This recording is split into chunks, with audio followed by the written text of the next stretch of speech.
you very much to all of you and for inviting me to share some thoughts on the lines of the pricing and costing of electricity.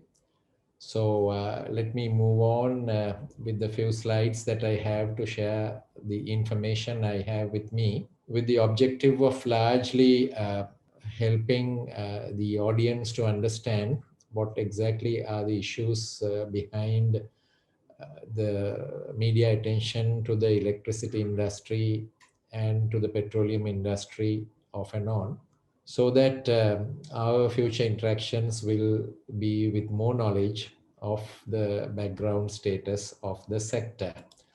So this is a standard phrase that I give my students.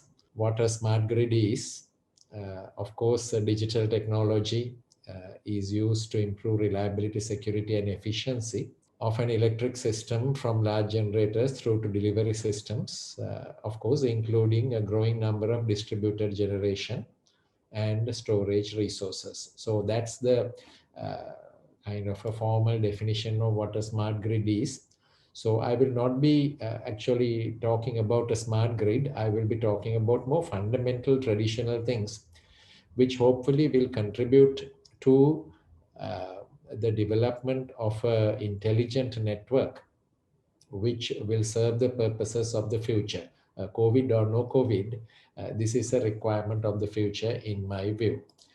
So, of course, it will be good for us to understand what the crisis did to the electricity industry in 2020. So, if you look at the plan prepared in 2018, the peak demand was expected to grow to 3050 megawatt by 2020, and the reported actual is 2700 megawatt last year. So, of course, there are certain limitations in these numbers that are presented. My estimate is that possibly we would have reached about 2900 megawatt because the distributed generation is not included in this peak demand number. But what is more important, and what is more important for the rupees and cents, I mean the finances and the cash flow, are the sales.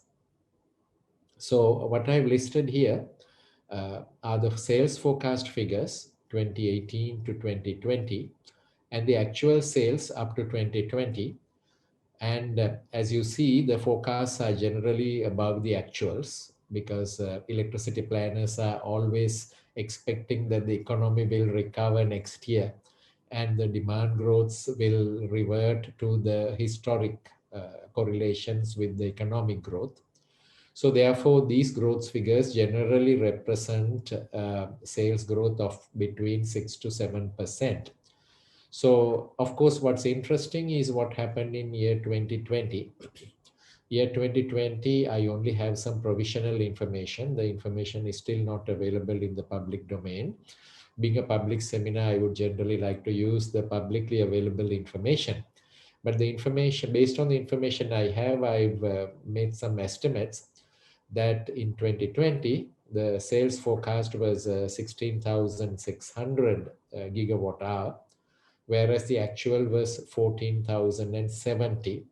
Of course, what is important is not the difference between 16,000 and 14,000, but what is important is the fact that the sales in year 2020 were lower than year 2019 by an amount of 3.6%. So it's a reduction in sales, which is true. I would not be able to tell you whether it will be exactly 3.6 once the official figures are published, which are expected in May, in about a month's time. So that's a month in which usually both the electricity utilities, LECO and CEB, publish their information for the previous year.